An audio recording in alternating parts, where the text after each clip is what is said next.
Pakistan as a mediator कल से बड़ी ज़बरदस्त खबर चल रही है कि पाकिस्तान को एक मीडिएटर रोल देने की कोशिश की जा रही है। ये खबर कोई वेस्टर्न मीडिया आउटलेट से आई, उसके बाद एकदम आग की तरह फैली और हमारे देश में कई कई लोगों का बड़ा ज़बरदस्त सा मेल्टडाउन भी देखने को मिला। इसमें सच्चाई क्या है? क्या गेम है? आइए बात करते हैं। नमस्कार, जय हिंद, जय Bharat and welcome to Def Talks. देखिए, ये जो चीज़ आपको दिख रही है, Pakistan as a go between, ठीक है जी? प्राइमरी मीडिएटर में तो कभी भी उसका नाम आ नहीं सकता और उसके 3 मेन स्ट्रक्चरल रीज़न्स हैं, ज़रा पहले उस पे बात करते हैं। सबसे पहला रीज़न है कि ईरान के साथ कोई ट्रस्ट नहीं है उसका। पाकिस्तान में जिस तरह से शियाज़ के साथ काम किया जा रहा है, उसके बाद जो इनके हिस्टोरिकल इश्यूज़ हैं शिया-सुन्नी एंड ऑफ कोर्स ईरान को बड़ा क्लियरली पता है पाकिस्तान किस कैंप में जाके बैठा हुआ है, तो zero trust with Iran is one of the biggest things. Pakistan के पास स्ट्रैटेजिक ऑटोनॉमी तो भूल जाइए, ना स्ट्रैटेजी है, ना ऑटोनॉमी है, ठीक है? It is financially dependent, militarily dependent, dependent ही डिपेंडेंट है। इकोनॉमिक वेट के नाम के ऊपर दबा है एंड देखिए तो basically it doesn't meet even the basic of guidelines जहाँ पर आके कोई कुछ हो, ठीक है? वो भी नहीं है। अब ये नैरेटिव क्यों पुश किया जा रहा है? क्योंकि देखिए एक तरफ से अमेरिका की तरफ से कल एक सिग्नलिंग डाली गई जिसके अंदर आप देखेंगे कि भई मार्केट्स पूरी तरह से हिली। राइट, मार्केट्स इतनी जोर से हिली कि क्रूड ऑयल का प्राइस ऊपर-नीचे होना शुरू हो गया एंड कहीं न कहीं अगर आप देखेंगे जिस तरह से पूरा गेम खेला गया ट्रम्प की तरफ से, this is how he is done it 5 times before, ठीक है? अब उसको थोड़ा-सा आपको क्या बोलते हैं ना, थोड़ा-सा उसको आपको वो सिक्योर करना है और ये देखिए क्रूड प्राइस कैसे S&P futures went up, crude price went up, so whole lot of stuff which actually took place yesterday जहाँ पर पूरा एक छल-कपट का गेम आपके सामने पहले भी था और अभी भी ये लोगों ने करा है। देखिए, सबसे बड़ी चीज़ क्या है? पाकिस्तान ये क्यों कर रहा है? क्योंकि देखिए अमेरिका की तरफ से it's not that Pakistan but उसको लेजिटिमेसी देने के लिए एक कंट्री का नाम लेना था तो पाकिस्तान को यूज़ करा गया। अगर कुछ हो भी रहा है तो Pakistan is carrying messages which is been done by pretty much everyone. India से हो रहा है, कतर से हो रहा है, ओमान से हो रहा है, इजिप्ट से हो रहा है, टर्की से हो रहा है, काफ़ी और कंट्रीज़ हैं जिनकी तरफ से हो रहा है और ये भी मीडिया में रिपोर्ट हो चुका है कि साहब there is enough people mediating in the sense कि भई पासिंग मैसेजेस और ये सब चीज़ें चल रही हैं। रियाद से, न्यू दिल्ली से और कायरो से कहीं न कहीं इधर-उधर चल रहा है बट सऊदी अरेबिया का कुछ ना कुछ अभी मूड चेंज टाइप होता हुआ वो भी दिखता है। ये एक पाकिस्तान की सर्वाइवल स्ट्रैटेजी भी है कि भैया कहीं न कहीं कुछ तो आए यार, कहीं यहाँ पर मार पड़ जाए लेकिन पैसे आ जाएँ किसी तरह से। तो ये एक बड़ा चीज़ लगता है कि ये मैसेजिंग कंड्यूट जो इसका चल रहा है इधर-उधर कि यहाँ से इस तरफ से ये उठाया, उधर पे बात करी, उधर से उठाया, यहाँ से बात करी और ये चीज़ें देखिए बड़ा इम्पोर्टेंट है होता है एक बैटल के अंदर और पाकिस्तान प्रीटी मच वो रोल एक प्ले कर सकता है, उसके अंदर कोई बात नहीं है, वो तो बहुत कंट्री से बहुत सारे मैसेजेस डिफरेंट डिफरेंट एरा पे जाते हैं। अब यहाँ पर एक अगर मीटिंग होती भी है, तो क्या? Nothing, it's just a place where 2 people come and meet. इसका मतलब ये नहीं है कि पाकिस्तान का कोई रोल बनता है बीच में। क्या रोल बनाओगे पाकिस्तान का? ना बलूचिस्तान में उसकी अपनी अपनी कंट्रोल है, ना केपी में उसके अपना कंट्रोल है। यहाँ पर बम पटाखे बजेंगे उसकी तरफ और वहाँ पर ये मीडिएशन करेगा? क्या बात कर रहे हैं? देयर इज़ नो पॉसिबिलिटी और समथिंग लाइक दैट, ठीक है? तो एक रिले की तौर पे ये काम कर सकता है, there is nothing about it apart from that देखिए ईरान को ये भी पता है, अभी टर्की-शर्की में इधर-उधर जाना ये वो काफ़ी उसके लिए भी खतरे से खाली नहीं है, तो यहाँ ठीक है पाकिस्तान पास में ही है, यहाँ पर जाके हम बात कर सकते हैं।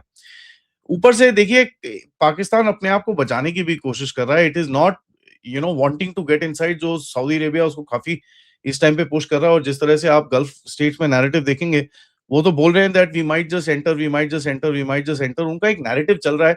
अब होता है नहीं होता ये तो आगे टाइम बताएगा बट एक कहीं न कहीं से पाकिस्तान अपने आप को बचाने की कोशिश करेगा। देखो जी मैं कम्युनिकेशन कर रहा हूँ, मैं ये सब चीज़ें कर रहा हूँ। तो देखिए एक एक और यहाँ पर अमेरिका को ऑब्वियसली को भी एक कोई पालतू कुत्ता टाइप चाहिए यार इधर आओ, ये कर दे, वो कर दे, ये कर दे and Pakistan basically fits straight into that particular trap. वहाँ पर उसका पाकिस्तान का रोल बहुत क्लियरली निकल के आता है। नाउ ये सब पूरा हंगामा हुआ कि भैया मीडिएशन हो रहा है, 3-4 दिन के लिए ब्रेक मिल जाएगा, ये हो जाएगा, वो हो जाएगा, बड़ी-बड़ी बातें करी गई। उसके बाद आया जवाब कहाँ से? ईरान के स्पीकर ऑफ द पार्लियामेंट से जिससे बात होने वाली थी। ठीक है? उन्होंने बोला Iranian people demand a complete and remorseful punishment of the aggressors. All Iranian officials stand firmly behind their supreme leader and people until this goal is achieved. No negotiations have been held with the US, and this fake news is used to manipulate the financial and oil markets and escape the quagmire which the US and Israel are trapped in. अब market manipulation तो है, हम सबको ये भी पता है, ठीक है? होता क्या है उसके अंदर मेरी अंडरस्टैंडिंग ये है कि भैया इज़राइल से बात हुई होगी, तेरे को कितना टाइम और चाहिए? अच्छा भई अपने बंदों से बात करी, तुमको कितना टाइम और चाहिए एक लेवल पे लाने के लिए? तो उन्होंने बोला सर 2-3 हफ्ते चाहिए। अच्छा जी 2-3 हफ्ते चाहिए तो थोड़ा मार्केट को हमको 2-3 हफ्ते तक सँभालना पड़ेगा। ये चीज़ तो अब देख ले पहले से ही शुरू से चल रही है, तो मार्केट मैनिपुलेशन के अंदर कोई नहीं है। आउट ऑफ टॉपिक बट यहाँ पर एक ये सारा मीर करके जो है नीचे, उनका ये स्टेटमेंट बड़ा इंटरेस्टिंग है। कहती है, "please don't come to Pakistan, don't please don't come here" और ये बाय द वे पाकिस्तानी है, सारा मीर गिलगिटी। तो वो तो कहती है, "please don't come to Pakistan, यहाँ पर कुछ नहीं हो सकता, ये इनको इनको ट्रस्ट मत करो, ये कुत्ते कमीने लोग हैं।" तो पाकिस्तान के अपने लोग यही बोल रहे हैं।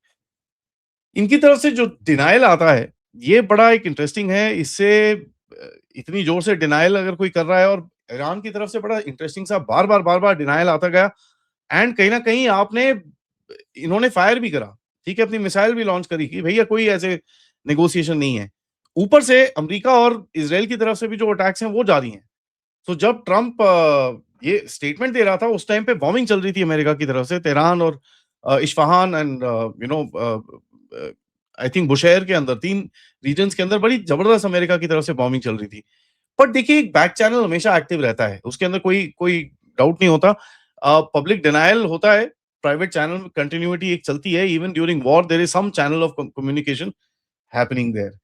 फेक न्यूज़ और ये जो उन्होंने बोला ये बड़ा इंटरेस्टिंग है और कहीं न कहीं डायरेक्टली यूएस और इज़राइल के नैरेटिव को हिट मारने की कोशिश करी है, ईरान की तरफ से भी। तो पाकिस्तान इज़ सेइंग कि भैया ओ जी हम यहाँ पहुँच गए, वहाँ पहुँच गए। उनका पूरा सोशल मीडिया जाग उठा है इस टाइम पे। बट देखिए ऐसा है दिस मैसेज पासिंग जैसे मैंने बोला इसके अंदर कोई डाउट नहीं है एंड मैसेज पासिंग चलता रहता है। ये कोई there is nothing that big about it. Now look at another thing. Reality is Pakistan, Saudi Arabia और इसके बीच में फँसा हुआ है, उसको वहाँ से किसी तरह से निकलना है। He has to kind of wiggle his way through and कहीं न कहीं uh, he has to kind of make himself worthy of some sort. कहीं न कहीं कुछ न कुछ अपना नाम कहीं पे आ जाए तो भैया बात ठीक रहती है। यहाँ पर मैं रिमाइंड कराऊँगा आपके जो ख्वाजा आसिफ हैं पाकिस्तान के, उनके जो डिफेंस मिनिस्टर हैं, उन्होंने क्या स्टेटमेंट दिया था, उन्होंने बोला था Pakistan was used and discarded by the US like toilet paper. अब वो भी मेरे चैनल से ही चुरा के लेके गया, but he used that in the parliament. So ये बड़ा क्लियरली आपको दिखता है कि भैया they are the next toilet paper and they are screaming mediation to avoid getting dragged into this particular war. तो कहीं न कहीं ये अपने अपनी जान बचाने के चक्कर में है। एक चीज़ और देखिए मैं आपको बताऊँ कि एक एक बड़ी इम्पोर्टेंट चीज़ है जो आपको समझनी है। पाकिस्तान और ईरान एंड यूएसए का एक टैंगो है और ये देखिए कई ज़्यादा लोग आपको बताएँगे नहीं क्योंकि ये टैंगो बड़ा पुराना है। ईरान की कोई एम्बेसी नहीं है यूएस के अंदर, ठीक है? उसका जो काउंसलेट ऑपरेट करता है, जो भी चीज़ें वहाँ पर ऑपरेट करती हैं, बाय द वे वो अभी भी खुली हुई हैं। वो ऑपरेट करता है पाकिस्तान की तरफ से, ठीक है? पाकिस्तान की एम्बेसी के अंदर से काम करता है। तो 1979 में एक काउंसलेट जो एम्बेसी ऑफ पाकिस्तान का एक इंटरेस्ट सेक्शन है, उसके अंदर वहाँ पर एक छोटा-सा काउंसलेट चलता है जो वीज़ा-वीज़ा और ये सब चीज़ें देखता है।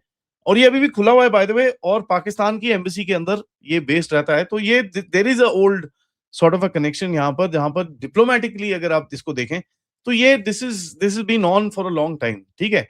तो इंटरेस्ट सेक्शंस होता है इसके अंदर एक कहीं न कहीं एक चैनल एक्टिव होता है, जहाँ पर कुछ ना कुछ कम्युनिकेशन की जाती है, मैसेज पासिंग और ये सब चीज़ें की जाती है। एंड देखिए ये चैनल बड़ा इम्पोर्टेंट बन सकता है क्योंकि अब डिप्लोमेसी में कितना स्कोप है, कितना क्या है, ये तो मेरे को पता नहीं है because the amount of the way that this whole battle has gone across उसके अंदर आपको दिखता है कि भई देयर इज़ एकदम एब्सोल्यूट chaos। तो message passing yes is a possibility. आखिर मैं आपको ये भी बताना चाहता हूँ, ये फाइनेंशियल टाइम्स की तरफ से बड़े-बड़े आर्टिकल लिखे गए और सब लोग उसको कोट कर रहे हैं। बाय द वे आज मुझे समझ नहीं आता भारत में लोग जो फाइनेंशियल टाइम्स और ये जो रॉयटर्स और वॉल स्ट्रीट जर्नल इनको कोट करते हैं, भैया क्या कर रहे हो? ये सारे सीआईए के माउथपीस हैं यार। ये ऑफ डिफरेंट इंटरेस्ट ग्रुप्स ये माउथपीसेस हैं, ठीक है? कोई किसी का इंटरेस्ट ग्रुप है, कोई किसी का इंटरेस्ट ग्रुप है। ये देखिए हमज़ा जिलानी है, पाकिस्तान का कॉरेस्पोंडेंट है फाइनेंशियल टाइम्स का और ये इस्लामाबाद में बैठा है। इसने ये आर्टिकल लिखा है Pakistan steps up as a go between in Trump and Iran's crisis. Steps up, हाँ, ये स्टेप्स अप बड़ा इंपॉर्टेंट होता है। इसके बारे में मैं आपको रेलेवेंस बताऊँगा। देखिए ये कोई प्रोपेगेंडा पाकिस्तान का नहीं है जो रॉयटर्स करता हुआ पकड़ा गया था, but this is a system level bias. ठीक है? अब फाइनेंशियल टाइम्स में ऐसा कुछ आर्टिकल आना पाकिस्तानी की तरफ से ये अगेन एक मार्केट्स को सिग्नल है। फाइनेंशियल टाइम्स है भाई। मार्केट्स को नहीं, नहीं, नहीं, कुछ बात चल रही है, कुछ बात चल रही है। सो जितने मार्केट वाले लोग होते हैं वो देखेंगे इस न्यूज़ को और बोलेंगे अच्छा यार कुछ चल रहा है। ठीक है, मार्केट्स थोड़ी सेफ हैं, थोड़े पैसे-वैसे इधर-उधर करते हैं। Let's trust the markets a little bit for a little while longer. तो एक मार्केट मैनिपुलेशन का एक ये टैक्टिक है जहां पर Pakistan of course as Heera Mandi is being used once again and अपनी थोड़ी उसको विजिबिलिटी भी मिल जाती है। देखिए ये 3-4 फ्रेज हैं जो आपको याद करने पड़ते हैं। मैं आपको ये बताऊं ट्रिगर वर्ड्स हैं जो ये मीडिया आउटलेट्स हैं ना जितने स्पेशली वेस्टर्न मीडिया आउटलेट्स हैं, रॉयटर्स, फाइनेंशियल टाइम्स, ब्लूमबर्ग, ये मीडिया आउटलेट ज्यादा यूज करते हैं। It is steps up, key role, central player, increasing influence. ये एक रेलेवेंस क्रिएशन के टर्म्स होते हैं। ये 4-5-6 जो टर्म्स होते हैं वेस्टर्न मीडिया की तरफ से काफ़ी ये यूज़ किए जाते हैं। एंड दिस इज़ अगेन अगर आप टैविस्टॉफ इंस्टीट्यूट को ज़रा स्टडी करें, आपको दिखेगा कि यार ये these are very much used specially in the western media जब इनको एक नैरेटिव शेपिंग की ज़रूरत होती है। तो Pakistan steps up as a mediator between Iran and USA, एक कामिंग इफेक्ट देता है मार्केट के अंदर कि यार हाँ, नहीं, नहीं, नहीं, कोई बात कर रहा है यार, something some conversation is happening, something is taking place. So it's एक बड़ा टेढ़ी सी ये सिचुएशन है जिसमें पाकिस्तान अपने आप को फंसा हुआ पाता है। It's not going to be easy to kind of come out of it. And Pakistan की एक देखिए जिंदगी और मौत का सवाल है। तो इस टाइम पे यार वो हीरा मंडी क्या, जीरा मंडी क्या, जो भी मंडी बनाना है यार उसको बना लो, कोई टेंशन वेंशन की बात बिल्कुल नहीं है। Thank you for watching this and video को लाइक करिए, सब्सक्राइब करिए and share this with your friends and families. End of course Rajdeep Sardesai साहब की तरफ से हमारे जो एस्टीम्ड जर्नलिस्ट हैं, आप इतना शेयर करिए कि उसके पास ज़रूर ये पहुँच जाए। ठीक है? ताकि उसको एक एक थोड़ा-सा यू नो दिख जाए कि भैया वो जो सुबह ओ हो! उसका एक जवाब उसको वहाँ पर मिल जाएगा। आप इस चैनल की तरफ कंट्रीब्यूट भी कर सकते हैं अगर आप चाहें तो यूज़ द क्यूआर कोड या फिर पेपैल या फिर सुपर स्टिकर, सुपर चैट्स। मिलते हैं थोड़ी देर में, तब तक नमस्कार, जय हिंद, जय भारत।